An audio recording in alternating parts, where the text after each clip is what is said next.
We all have the desire to be known, to be understood, to be liked and appreciated and feel wanted.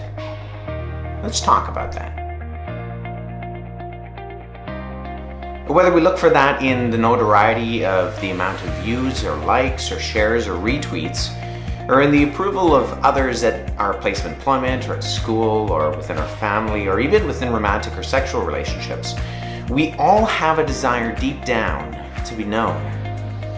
Now let me ask you this question. How many people know your town name?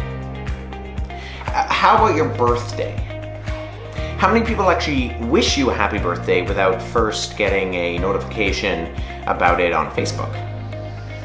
How about your favorite food? Your eye color?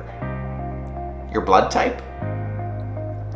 Your glasses prescription? How about your social insurance number? You see, at each level of these types of questions, the group gets smaller and smaller until, I hope for the number of that last one, it's very few if not just yourself. Here's the interesting thing. As the number of people who know the answer to those specific questions gets smaller, the level of intimacy gets larger. And I would hope for anyone else who does know your social insurance number, it's someone who is very close to you. But what about the number of people who know the hairs on your head?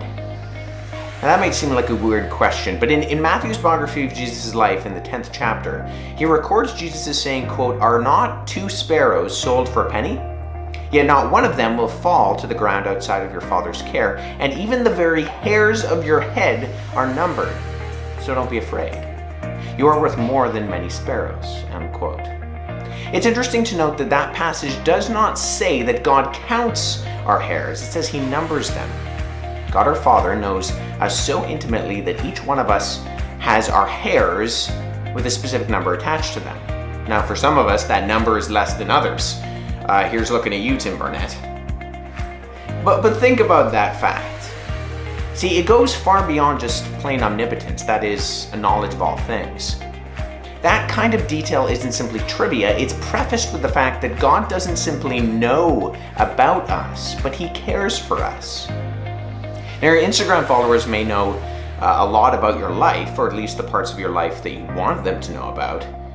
But I'm guessing a lot of less people know your blood type or your glasses prescription. Now just listen for a moment as to what the ancient book of Psalms says.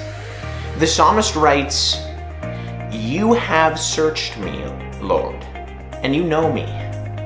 You know when I sit and when I rise. You perceive my thoughts from afar.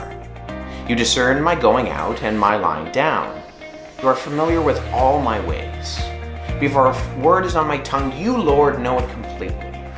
You hem me in from behind and before, and you lay your hand upon me. Such knowledge is too wonderful for me, too lofty for me to attain." Friends, God knows you better than you know yourself. And your value isn't in how many people see you and the amount of views and likes and shares and retweets you get. Your value is in the fact that the creator of the universe loves you so much that he's numbered the hairs